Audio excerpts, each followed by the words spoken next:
नमस्कार, आप देख रहे हैं स्पेशल रिपोर्ट न्यूज रूम से। आपके साथ मैं हूं अंजना ओम कश्यप। लॉकडाउन 4 खत्म होने में 4 दिन ही बचे हैं। गृह मंत्रालय के हवाले से खबर ये आ रही है कि 1 जून के बाद फिर 14 दिन के लिए लॉकडाउन 5 की शुरुआत हो सकती है। हाँ, इस बार रियायतें थोड़ी ज्यादा मिल सकती हैं।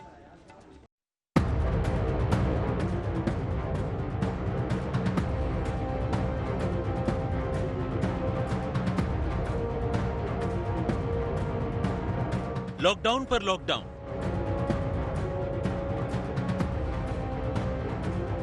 लॉकडाउन पर लॉकडाउन का सिलसिला चल रहा है, लेकिन कोरोना का संक्रमण कम होने का नाम नहीं ले रहा। लॉकडाउन 4 खत्म होने में सिर्फ 4 दिन बाकी रह गए हैं और अब लॉकडाउन 5 की सुगबुगाहट तेज हो गई है।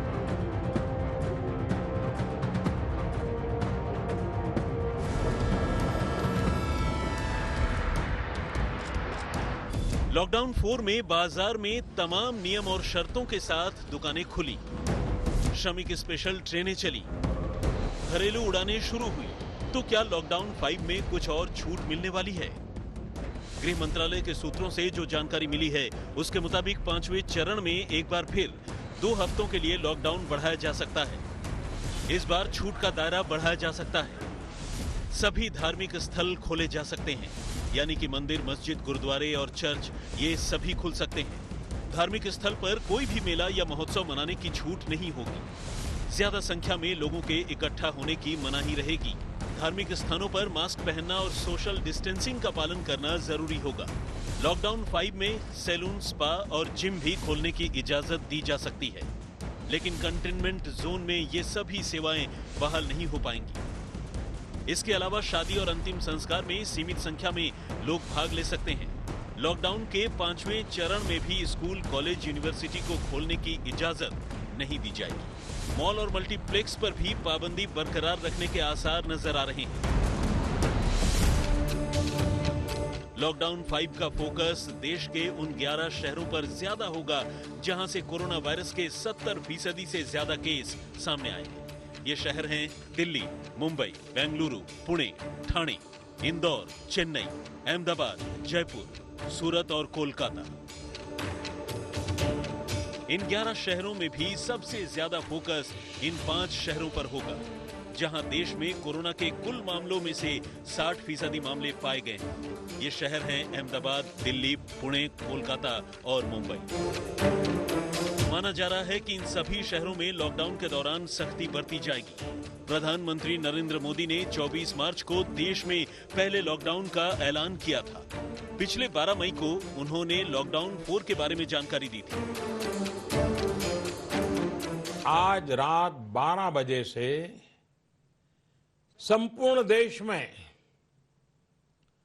संपूर्ण लॉकडाउन होने जा रहा है। हिंदुस्तान को बचाने के लिए, हिंदुस्तान के हर नागरिक को बचाने के लिए, आपको बचाने के लिए, आपके परिवार को बचाने के लिए आज रात 12 बजे से घरों से बाहर निकलने पर पूरी तरह पाबंदी लगाई जा रही है। हर किसी का यही सुझाव आता है, नागरिकों की तरफ से भी यही सुझाव आता है कि लॉकडाउन को बढ़ाया जाए। कई राज्य तो पहले से ही लॉकडाउन को बढ़ाने का फैसला कर चुके हैं। साथियों, सारे सुझावों को ध्यान में रखते हुए ये तय किया गया है कि भारत में लॉकडाउन को अब 3 मई तक और बढ़ाना पड़ेगा। यानी 3 मई तक हम सभी को, हर देशवासी को लॉकडाउन में ही रहना होगा। सभी एक्सपर्ट्स बताते हैं, साइंटिस्ट बताते हैं कि कोरोना लंबे समय तक हमारे जीवन का हिस्सा बना रहेगा, लेकिन साथ ही हम ऐसा भी नहीं होने दे सकते कि हमारी जिंदगी सिर्फ और सिर्फ कोरोना के इर्द गिर्द ही सिमट कर रह जाए। हम मास्क पहनेंगे, 2 गज दूरी का पालन करेंगे, लेकिन अपने लक्ष्यों को दूर नहीं होने देंगे। इसलिए लॉकडाउन का चौथा चरण, लॉकडाउन 4, पूरी तरह नए रंग रूप वाला होगा, नए नियमों वाला होगा। लॉकडाउन 3 को छोड़कर अब तक सभी लॉकडाउन का ऐलान खुद प्रधानमंत्री नरेंद्र मोदी ने किया है। समझा जा रहा है कि अगले रविवार यानी 31 मई को अपने मन की बात में प्रधानमंत्री मोदी लॉकडाउन 5 के बारे में जानकारी दे सकते हैं। रविवार को प्रधानमंत्री नरेंद्र मोदी बता सकते हैं लॉकडाउन के आगे क्या होने वाला है इस रविवार को मन की बात में। हमें यह भी बताया गया है कि इस बार सैलून तो खुल ही चुके हैं, लेकिन अब जिम भी खुल जाएंगे। रिलीजियस इंस्टीट्यूशन यानी मंदिर, मस्जिद, गुरुद्वारा, चर्च, इन सब में जाया जा सकता है, लेकिन यहाँ पे सोशल डिस्टेंसिंग का नॉर्म रखना पड़ेगा, पूरी एहतियात रखना पड़ेगा और उसके बाद आप जा सकते हैं, लेकिन किसी तरह का पर्व नहीं मना सकते हैं, यानी रिलीजियस कॉन्ग्रीगेशन नहीं हो सकती है। लॉकडाउन 5 को लेकर सरकार की तरफ से अभी तक कुछ आधिकारिक तौर पर नहीं कहा गया है, लेकिन ऐसा माना जा रहा है कि केंद्र सरकार लॉकडाउन में ढील या सख्ती का फैसला और उसकी जिम्मेदारी राज्यों को सौंप सकती है। कमलजीत संधू के साथ हिमांशु मिश्रा, दिल्ली, आज तक। तो लॉकडाउन 5 का रंग रूप कैसा होगा? क्या धार्मिक स्थलों को खोलने की इजाजत मिलेगी? ऐसा लग रहा है। कर्नाटक के मुख्यमंत्री ने तो पहले से ही ऐलान कर दिया है कि तमाम धार्मिक स्थल कर्नाटक में खुलेंगे। इधर काशी विश्वनाथ मंदिर, तमाम अन्य मंदिरों से भी इसी तरह की गुजारिश आ रही है। लेकिन ये चुनौती होगी कि मंदिर खुले भी, मस्जिद, गुरुद्वारा खुले भी, तब भी लोग सामाजिक दूरी बनाए रखें, मास्क पहने।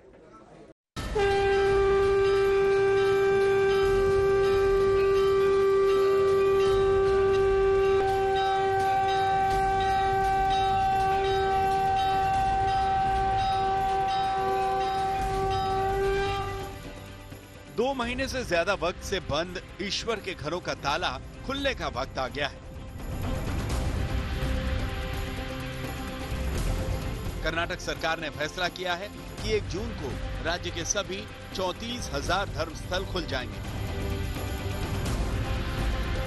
कर्नाटक में 52 मंदिरों में ऑनलाइन सेवा के लिए बुकिंग भी शुरू हो गई। ಒಂದ್ಸರಿ ದೇವಸ್ಥಾನಗಳು ಪ್ರಾರಂಭ ಆಗಬಹುದು ಅಂದ್ರೆ ಚರ್ಚು ಮಸೀದಿಗಳು ಪ್ರಾರಂಭ ಆಗಬಹುದು, ಅದರಲ್ಲಿ ಯಾವುದೋ ಅಭ್ಯಂತರ ಇರೋದಿಲ್ಲ। ಎಲ್ಲರಿಗೂ ಒಂದೇ, ನಮ್ಮ ದೇಶದಲ್ಲಿ ಕಾನೂನು ಇರೋದು ಎಲ್ಲರಿಗೂ ಒಂದೇನೆ।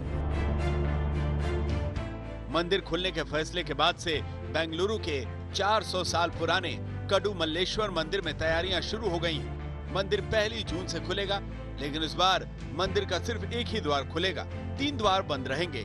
दर्शनार्थियों की थर्मल चेकिंग होगी, मास्क अनिवार्य होगा, वीआईपी सुविधाएं बंद रहेंगी।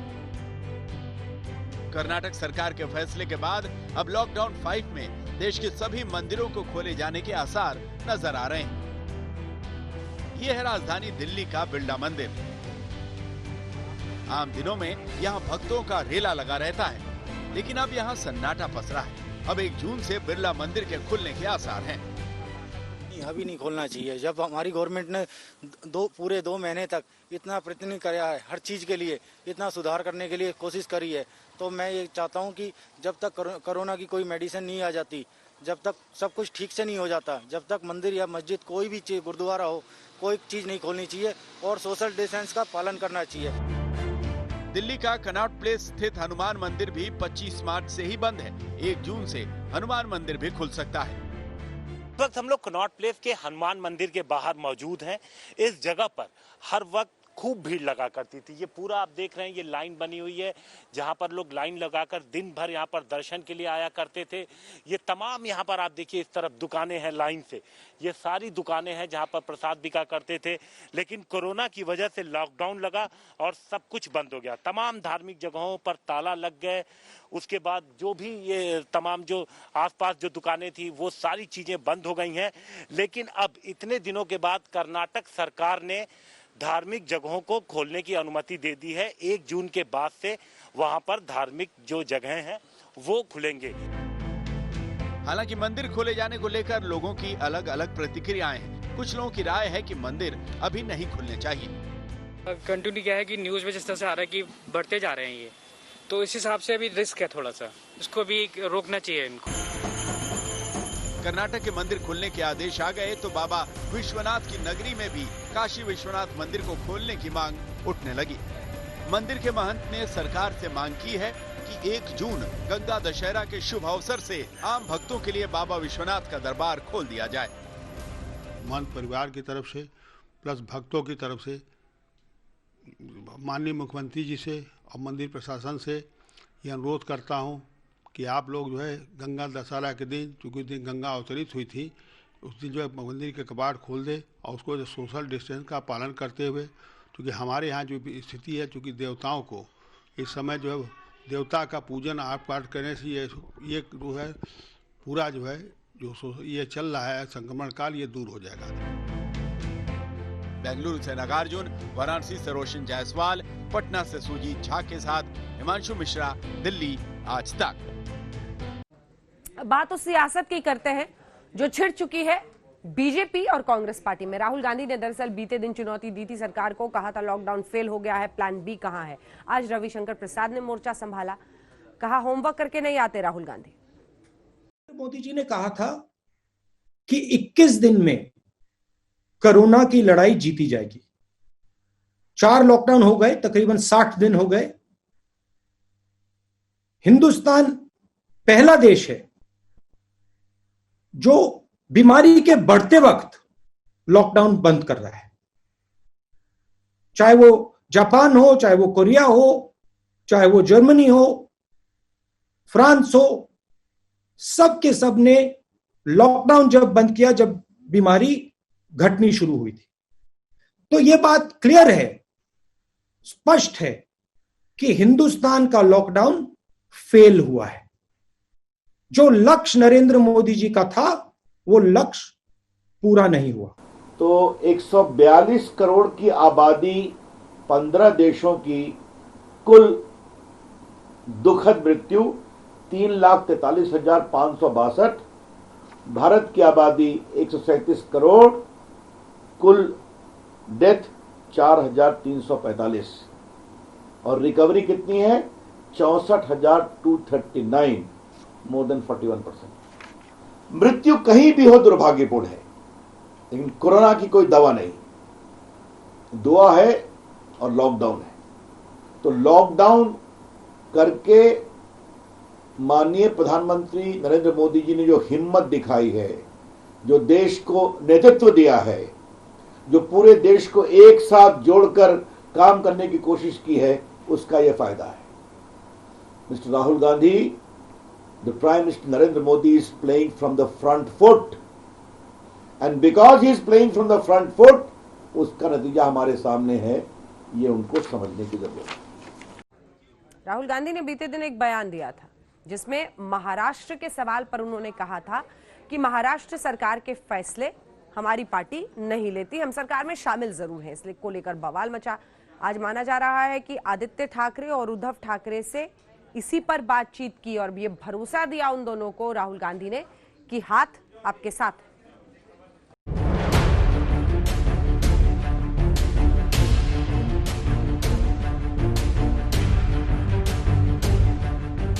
महाराष्ट्र में कोरोना संकट गहराने के साथ साथ राज्य की सियासत में भी सरगर्मी बढ़ी हुई है। इसी बीच डैमेज कंट्रोल के लिए कांग्रेस नेता राहुल गांधी ने मुख्यमंत्री उद्धव ठाकरे और सरकार में मंत्री आदित्य ठाकरे से फोन पर बातचीत भी की। सूत्रों के मुताबिक राहुल ने उद्धव को भरोसा दिलाया कि वो पूरी तरह महाराष्ट्र सरकार के साथ हैं। राहुल ने उद्धव से कहा कि कोरोना के इस संकट काल में कांग्रेस उद्धव ठाकरे के साथ खड़ी है। महाराष्ट्र सरकार पर सियासी संकट के दौरान राहुल गांधी ने यह बयान दिया था कि वो महाराष्ट्र में निर्णय लेने की स्थिति में नहीं है। I would like to make a differentiation here. We are supporting the government in Maharashtra, but we are not the key decision maker in Maharashtra.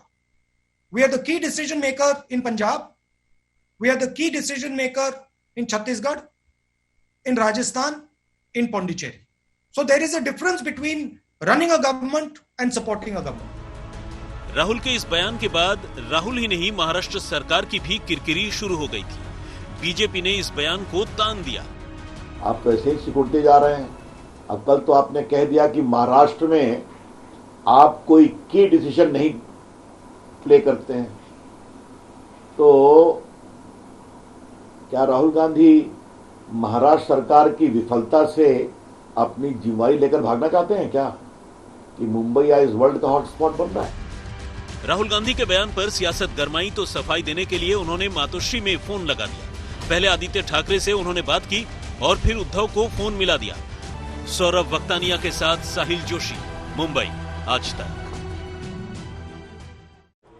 Greater Noida में एक मासूम की जान चली गई, जिसके बाद जमकर बवाल हुआ, और वो बवाल इसलिए क्योंकि 4 अस्पतालों में जाने के बावजूद उसका इलाज नहीं हो पाया।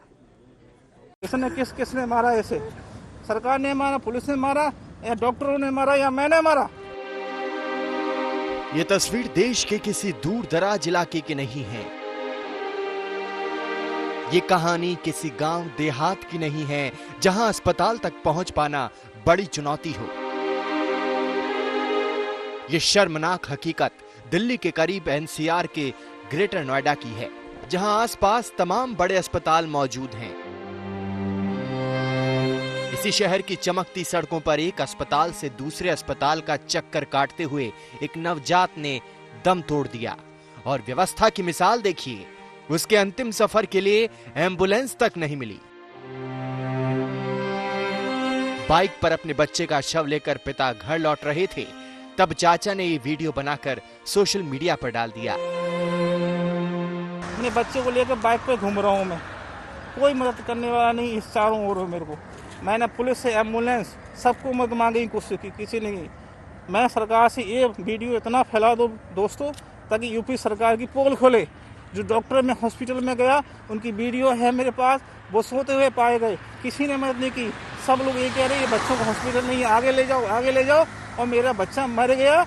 मैं रात को 9 बजे से लेके अभी सुबह 6 बजे तक मैं बाइक से लेकर घूम रहा हूँ बच्चे को। कोई मदद करने वाला नहीं। इस मासूम की गलती क्या है? इस मासूम को देखो जरा, सबको इसको, इस मासूम को देख के जरा मदद करो इसकी, सबको इसको देखो। इसने किसने मारा? ऐसे सरकार ने मारा, पुलिस ने मारा, या डॉक्टरों ने मारा, या मैंने मारा?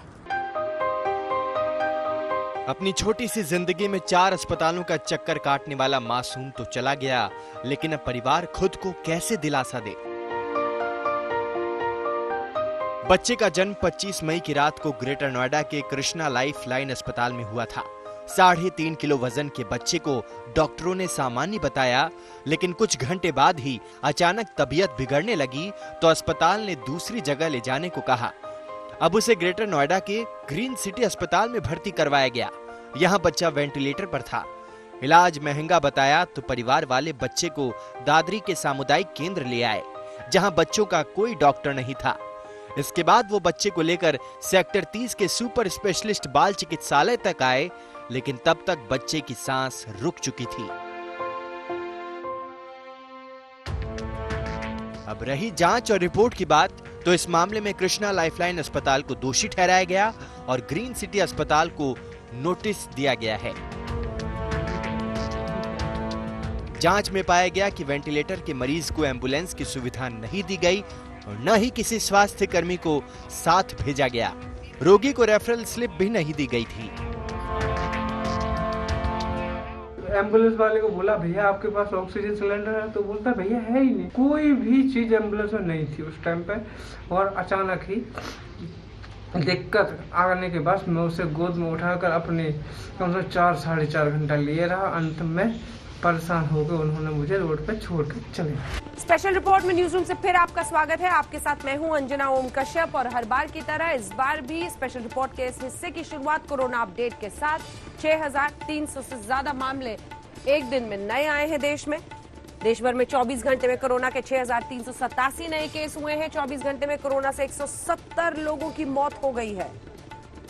कोरोना से अब तक 4,337 लोगों की कुल मौत हुई है देश में। देश में कोरोना मरीजों की संख्या 1.5 लाख के पार 1,51,767 पहुंची है। महाराष्ट्र और खास तौर पर मुंबई में कोरोना के बढ़ते हुए मामले अगर चिंता का विषय है, तो इधर राजधानी में भी 792 नए मामले एक दिन में आ गए हैं। लगभग 14,000 के आसपास पहुंच गया है दिल्ली में कोरोना संक्रमितों का आंकड़ा। ये रिपोर्ट।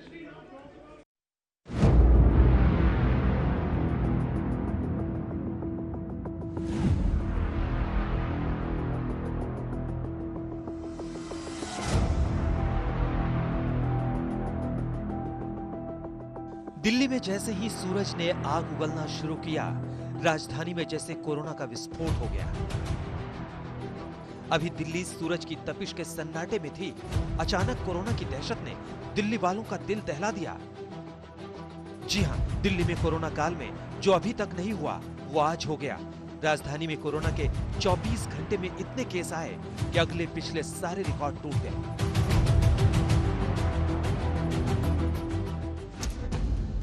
दिल्ली में कोरोना का सबसे बड़ा उछाल। दिल्ली में 24 घंटे में कोरोना के 792 नए मरीज। दिल्ली में कोरोना का आंकड़ा पहुंचा 15,000 के पार। दिल्ली में कोरोना से अब तक 303 लोगों की मौत। लॉकडाउन 4.0 में दिल्ली के अंदर कोरोना विस्फोट। दिल्ली में लॉकडाउन हुए आज 62 दिन हो गए, लेकिन 65वें दिन कोरोना वायरस ने बड़ी टेंशन दे दी है। लॉकडाउन 4.0 में केजरीवाल सरकार ने और राज्यों के मुकाबले लोगों को काफी छूट दे दी थी, तो क्या दिल्ली उसी का खामियाजा भुगत रही है? ये दिल्ली के लोधी गार्डन की तस्वीरें हैं। यहाँ सुबह सुबह दिल्ली पुलिस पहुंच गई और लोगों को सोशल डिस्टेंसिंग से लेकर मास्क के लिए अलर्ट करने लगी। सोशल डिस्टेंसिंग का प्रयोग करें, लॉकडाउन के नियमों का पालन करें। लॉकडाउन 4.0 में ढील के बाद दिल्ली वाले बड़ी संख्या में पार्कों में मॉर्निंग वॉक के लिए निकल रहे हैं, लेकिन कोरोना काल में छोटी सी लापरवाही जिंदगी के लिए सजा ना बन जाए, इसके लिए दिल्ली पुलिस ने माइक से मास्क का ऐलान किया।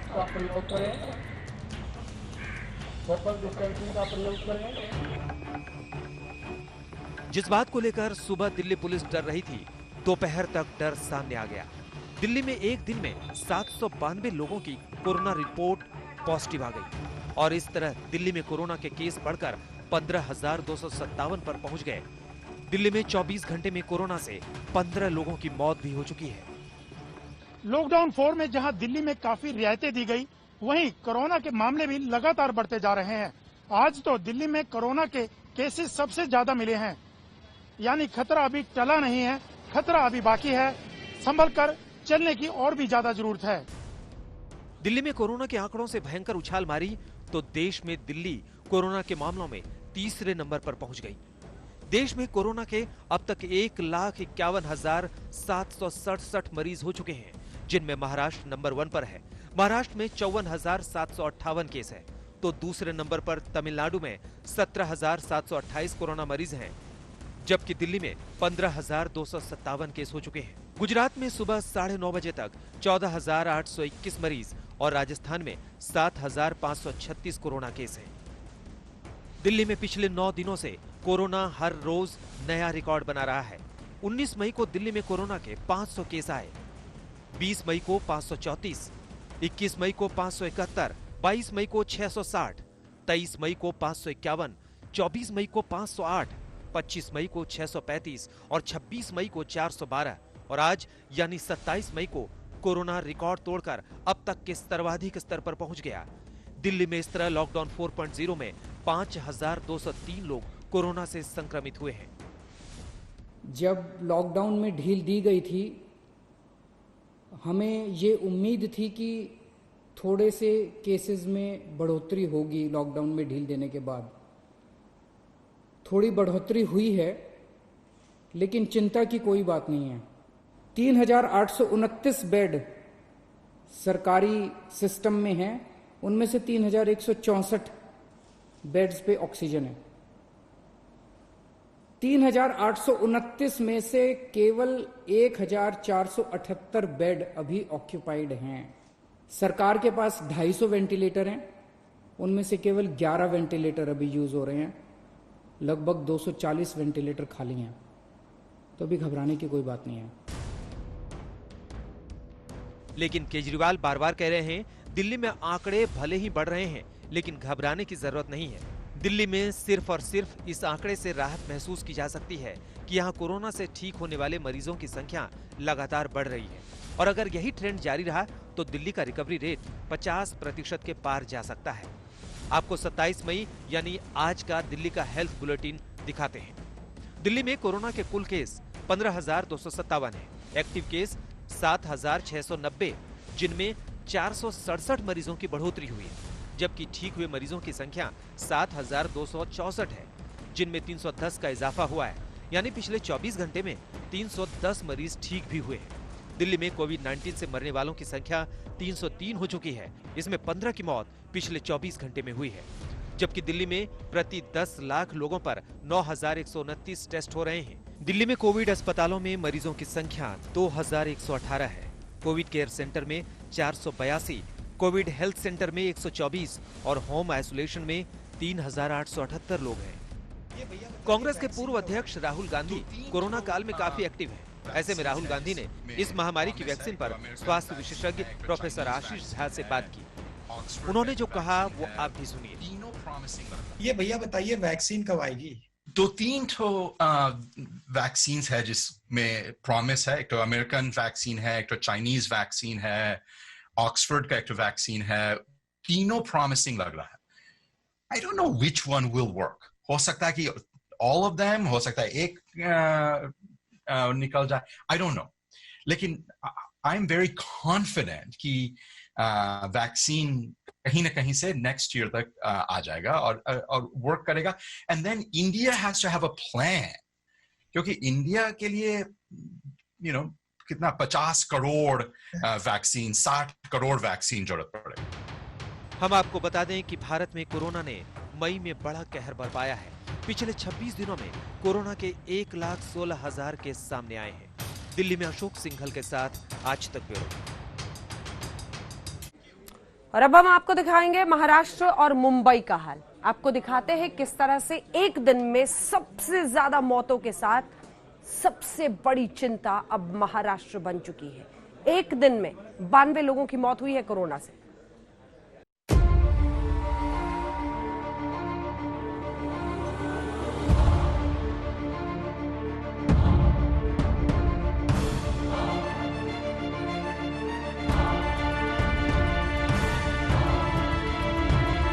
महाराष्ट्र में कोरोना वायरस जिस रफ्तार से फैला है उसने समूचे देश की नींद उड़ा रखी है। देश के 50,000 से ज्यादा केस अकेले महाराष्ट्र में हैं। लेकिन पिछले 24 घंटों में महाराष्ट्र में और भी भयावह स्थिति सामने आई है। जी हां, एक दिन में 97 लोगों ने जान गंवाई है। भारत में कोरोना की ये बड़ी त्रासदी है। महाराष्ट्र में पिछले 24 घंटे में कोरोना वायरस के 2091 नए केस सामने आए हैं। इस दौरान 97 लोगों की मौत हुई है, जो अब तक एक दिन में सबसे ज्यादा है। राज्य में कोरोना के कुल 54,758 केस हो गए हैं। वहीं मुंबई में पिछले 24 घंटे में कोरोना के 1,002 नए केस सामने आए और 39 लोगों ने दम तोड़ा। मुंबई में कोरोना के कुल 32,974 मामले हो गए हैं और 1,065 लोगों की मौत हुई है। लेकिन इन डराने वाले आंकड़ों के बीच मुंबई के सायन हॉस्पिटल से एक बड़ी खबर ये आई कि डॉक्टरों ने 1 महीने के बच्चे को कोरोना से बचा लिया। और जब उसकी मां अपने बच्चे को गोद में लेकर निकली तो डॉक्टरों से लेकर नर्सिंग स्टाफ तक ने तालियां बजाई। ये वही सायन अस्पताल है जहां एक वीडियो वायरल हुआ था जिसमें शवों के बीच कोरोना के मरीजों का इलाज किया जा रहा था। और आज तक की टीम भी इसी सायन अस्पताल में रियलिटी चेक करने पहुंची थी।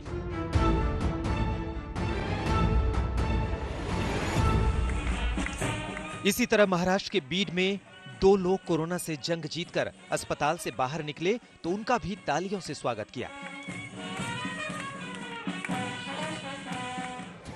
महाराष्ट्र और खासकर मुंबई में कोरोना से जंग जीत पाना अपने आप में एक मिसाल है।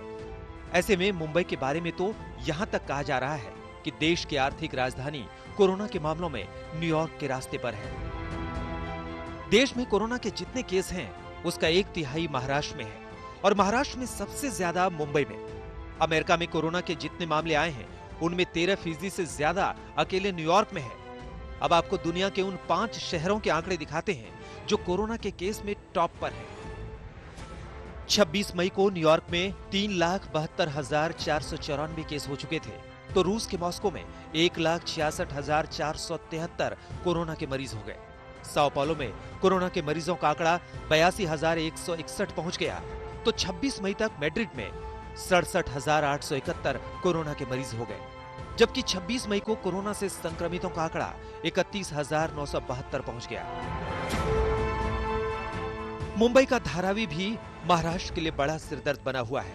एशिया के इस सबसे बड़े स्लम में हर रोज कोरोना मरीजों की संख्या बढ़ रही है। टोटल अभी आज करीब 32,000 से ऊपर केसेस हो गए हैं, 33,000 के नीचे हैं, पर इसमें जो एक्टिव केसेस हैं वो करीबन 23,000 हैं। और 23,000 के अलावा 15,000 लोग आज डिस्चार्ज हो चुके हैं, जो ट्रीटमेंट के बाद में वो दे हैव बिकम नॉर्मल। अभी ये जो आंकड़ा है 23,000 का, ये हमें बताया गया था कि जो एक्सपर्ट्स हैं मुंबई में और दिल्ली में, उन्होंने हमें फर्स्ट वीक ऑफ मई में बताया था कि आपका ये आंकड़ा 40,000 से ऊपर जाने वाला है। इसलिए जैसे ही मैंने ज्वाइन किया, हमने इमीडिएटली प्लान किया कि कैसे 40,000 बेड्स प्लान किए जाएं डीसीएच में, डीसीएचसी में और ट्रिपल सी में। और आपको खुशी होगी कि आज हमारे पास टोटल 31 मई को आने 5 दिन के अंदर अंदर 44,000 बेड हमारे पास रेडी हो जाएंगे, जिसमें से ऑलमोस्ट 40,000 रेडी हो चुके हैं। और 44,000 के अगेंस्ट आज हमारा अंदाजा है कि 31 मई को टोटल जो एक्टिव केसेस हैं, और हमें ये 33,000 के आंकड़े के ऊपर जाना नहीं है, हमें वो आंकड़ा देखना है जो अभी भी जिनका इलाज चल रहा है, जो अभी डिस्चार्ज नहीं हुए हैं। वो आंकड़ा जो है वो आज जो 24,000 है वो 27,000 से ऊपर जाने वाला नहीं है। इसलिए 27,000 के अगेंस्ट हमारी 44,000 की 44,000 की तैयारी है। महाराष्ट्र में पुलिस कर्मियों में भी कोरोना की रफ्तार बेहद तेज है। पिछले 24 घंटे में 90 पुलिसकर्मी कोरोना से संक्रमित हुए, तो अब तक कोरोना की चपेट में 2,000 के करीब पुलिस वाले आ चुके हैं। आज तक ब्यूरो। देश में 1/3 मामले कोरोना के सिर्फ महाराष्ट्र के हैं, और शायद इसीलिए सबसे बड़ा सियासत का केंद्र भी यही बन चुका है। कभी मजदूरों के मुद्दे को लेकर, कभी लॉकडाउन को लेकर, कभी स्वास्थ्य व्यवस्था और अस्पतालों की हालत को लेकर महाराष्ट्र पर सियासी लड़ाई। आधी रात से ही मुंबई के लोकमान्य तिलक टर्मिनस पर रेल में बैठने के लिए मजदूरों का रेला लग गया था। मजदूर अगली सुबह ट्रेन में बैठकर घर जाने के लिए स्टेशन पर ही जमा थे, मगर उनके हाथ लगी मायूसी। ट्रेन चली ही नहीं, और ट्रेन नहीं चली तो अपनी घर गृहस्थी सिर पर लादकर परिवार समेत मजदूर वापस लौटने लगे। हम इस वक्त मौजूद हैं लोकमान्य तिलक टर्मिनस पर, और आप देख सकते हैं बहुत सारी भीड़ यहाँ पर उमड़ी हुई थी। ये राजस्थान जाने वाले कुछ पैसेंजर्स थे, जिनकी ट्रेन सवेरे 4 बजे यहाँ से लोकमान्य तिलक टर्मिनस से खुलनी थी, पर वो ट्रेन अचानक कैंसिल हो गई। ये भी कहा जा रहा है कि वो ट्रेन फुल हो गई, इसी वजह से 400 से 500 पैसेंजर्स जिनको स्टेशन पर आने के लिए कहा गया था, असेंबल होने के लिए कहा गया था, वो लोग यहाँ पर आकर अब घर वापस जा रहे हैं। मजदूर परेशान हैं, और इस परेशानी का जिम्मेदार कौन है? क्योंकि रेलवे के सूत्रों की माने तो महाराष्ट्र को 145 ट्रेन देने का प्रस्ताव दिया गया। महाराष्ट्र से चलने के लिए 140 ट्रेन तैयार हुई, सिर्फ 62 ट्रेन चली, बाकी रद्द हो गई। रेलवे का कहना है कि यह ट्रेन इसलिए रद्द हुई क्योंकि महाराष्ट्र सरकार यात्रियों की लिस्ट तैयार न कर सकी।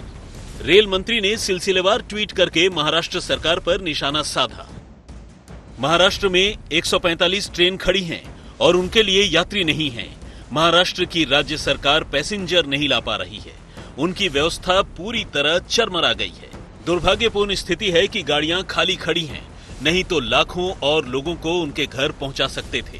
रेलवे प्रशासन ने जो ट्रेनें भेजी है उसमें लोगों को गुमराह करने का काम केंद्रीय रेल मंत्री पीयूष जी गोयल कर रहे हैं। महाराष्ट्र सरकार के मंत्री वार कर रहे हैं तो उन पर केंद्र की ओर से पलटवार भी हो रहा है। भारत सरकार पूरी ट्रेन देने को तैयार है। महाराष्ट्र में क्या हो रहा है आप रोज देख रहे हैं। कांग्रेस सरकारों ने, प्रदेशों ने कितना लिया है, ट्रेन दिया है, ये भी आप जानते हैं। दिव्येश सिंह, मुंबई, आज तक। इसी के साथ स्पेशल रिपोर्ट में न्यूज रूम से इतना ही। देश दुनिया की बाकी खबरों के लिए आप देखते रहिए आज तक।